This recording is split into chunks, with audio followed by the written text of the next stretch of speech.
Bem-vindos a mais uma aula. Agradeço aí a vocês estarem acompanhando todas essas videoaulas. E agora a gente vem aí dando um prosseguimento à terceira aula, que nós vamos tratar aí das propriedades das integrais indefinidas. Bem, o que isso irá auxiliar? Até o momento, nós aprendemos o que é uma integral indefinida. E vocês viram que é encontrar a primitiva de uma função. Contudo, nós não temos nenhuma técnica, né, que facilita encontrar estas primitivas. Então nós temos que sempre ter o momento como a gente encontra. A gente fica lá tentando lembrar qual é aquela função que dá aquela coisa e tal, mas não temos técnica nenhuma, não temos propriedade nenhuma. E a aula de hoje facilita. Então a aula de hoje vem para ajudar, vem para facilitar, para que você agora tenha mais ferramentas para estar calculando as integrais indefinidas, ou seja, para encontrar a primitiva de uma função.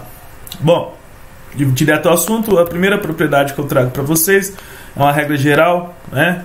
Assim como na derivada a gente tinha a regra geral lá de derivação, aqui nós temos também para a integral. Então, a integral de x elevado a qualquer expoente real, pode ver aqui, o n é um número real. Como é que você integra uma função, então, por exemplo, integral de x², integral de x ao cubo, dx? Como é que você vai integrar essas funções? Fácil. Vai ser esse x elevado ao expoente mais 1, tudo isso dividido por o valor do expoente mais 1, e nunca esqueça de somar a constante. Quando você aplica isto, né, essa integral de x a n de x n mais 1 sobre n mais 1, mais a constante, você está aplicando, resolvendo a integral, e isso já é a sua primeira propriedade que ajuda a resolver integrais indefinidas. Vamos lá para um exemplo? Eu pego aqui integral de x elevado a 4, né? X elevado a 4 de x, quer dizer que foi derivada da função de x. Quero encontrar a primitiva dessa função. Ou seja, qual é a função que eu derivei e deu x elevado a 4? Bom, agora a gente não precisa ficar quebrando a cabeça buscando essa função, a gente aplica a nossa regra. Então, aplicando x elevado a n, no nosso caso o n é 4, x elevado a n mais 1 sobre n mais 1. E nunca esqueça de somar a constante. Pode ver que depois que você aplica a regra, a propriedade, você já não precisa mais carregar o símbolo de integral, porque já está integrado.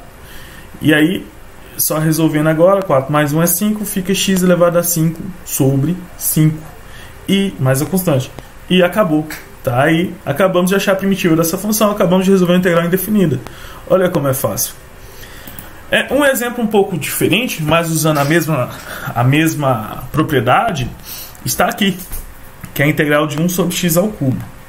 Se você analisar bem, do jeito que está aqui, não dá para a gente aplicar essa propriedade ali. Por que não dá?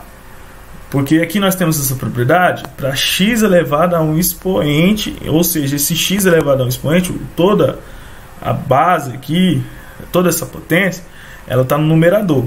Aqui no nosso caso está no denominador. Aí você fala, pô, então não dá, então não tenho regra para resolver isso.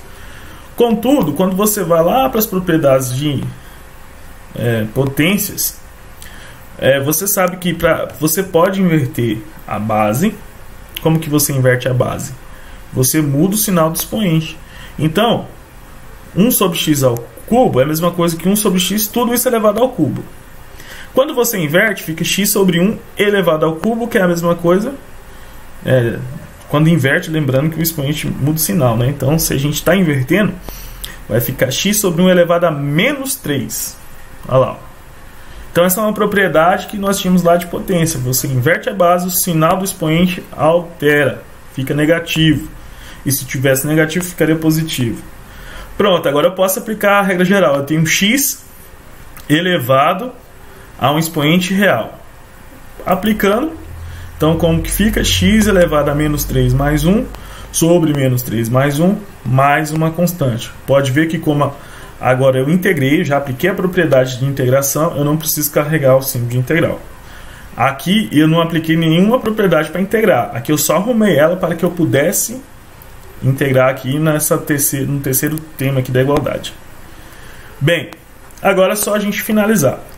Menos 3 mais 1, menos 2, então vai ficar x elevado a menos 2 sobre menos 2, mais a constante. Nunca esqueça de carregar a constante. Chegou aqui, observe que o expoente é negativo, então a gente arruma agora, inverte novamente para que ele fique positivo, e você vai ter aí 1 sobre menos 2x ao quadrado mais a constante, e acabou o exercício, você achou a primitiva.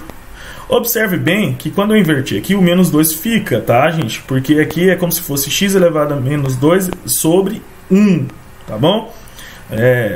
Então você inverte isso aí, sobre 1. Então você mantém o número aqui, você não altera nele. Você sempre pode ficar brincando com esse x aí, levando ele para o numerador ou para o denominador, apenas mudando o sinal. E esses exemplos que eu tenho para vocês aí sobre essa primeira propriedade, agora vocês vão ter condição já de resolver muita integral aí.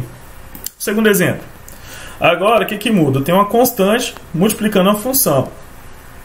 2x ao cubo, um exemplo, tá vendo? Esse 2x ao cubo, esse 2, o 2 é uma constante, multiplicativo. Essa constante a gente pode tirar ela para fora da integral. Então, seguindo aqui nosso exercício aqui embaixo, nós temos integral de 5 sobre 3 de x elevado a 6 dx. Né? Bom, vamos parar e pensar. Nós temos uma constante aí que é o 5 sobre 3. E o que a propriedade nos diz? Podemos tirar ela para fora da integral. Então, continuando, aqui nós tiramos ela, ó, 5 sobre 3 vezes a integral de x elevado a 6 dx. E ficou fácil, porque a gente já sabe integrar x elevado a 6 pela primeira propriedade. Então, vai ficar 5 terços vezes o resultado da integral de x elevado a 6, que é x elevado a 6 mais 1 sobre 6 mais 1, e soma constante. Pessoal, olha, acabei de integrar, não carrega mais o símbolo de integral, tá? Agora é só arrumar. Então 6 mais 1 é 7, você vai ter 5x elevado a 7, e 3 vezes 7, 21, mais a constante. Então essas duas propriedades aí vocês já terão muita coisa que resolver. E por fim dessa aula, né, nas próximas nós teremos as propriedades que irão aprofundar mais um pouco. Mas agora eu trago esta última aqui. Você tiver a integral da soma de duas funções. Quando eu falo soma, entende-se também que vale para subtração, né? Então, o que você pode fazer? Então, quando você tiver a integral da soma de duas funções, você pode separar as integrais. Exemplo. Integral de x² menos 3x elevado a 4 dx. Pode ver que eu tenho como duas funções, função x² e a função menos 3x². Separa essa função. Então, vou ter integral de x² dx menos a integral de 3x². E agora eu já posso integrar uma de cada vez. Quanto que é a integral de x²? Na verdade, aqui nesse passo eu só arrumei para que fique claro para vocês. Gente, nesses exemplos iniciais a gente faz passo a passo, tá? Mas depois que vocês estiverem aí manjando isso aí, a gente já pula muito dessas etapas, né? O que eu faço aqui agora? Tirei o 3 multiplicativo só para a gente relembrar a propriedade anterior. E agora sim eu tenho toda a condição para poder integrar. Integral de x², x ao cubo sobre 3. Lembra? Soma 1 e divide por expoente mais 1. Então 2 mais 1, 3. Menos 3 vezes integral de x², x² sobre 5. Né? Soma 1 ao expoente 4, ficando 5. E aí você encerra a resolução das suas integrais. Então, passamos por essas três propriedades. Creio que tenha ficado claro. É lógico, nós vamos ter casos que vai ter integral de uma raiz cúbica de x², um exemplo. Quando isso acontecer, não esqueça que você pode pegar uma raiz e transformar em uma potência. E aí, a gente volta aqui para a propriedade 1. Você conseguirá também integrar normalmente. Então, sempre que você conseguir transformar algo em um x elevado a um expoente, aplique as propriedades. Então, o que você deve retomar nessa aula são as propriedades também de potenciação, das potências. Revejam essas propriedades que vai auxiliar muito nesse trabalho de integral. Pessoal, eu agradeço a atenção de vocês e é isso que eu tinha para vocês aí na aula de hoje. Obrigado.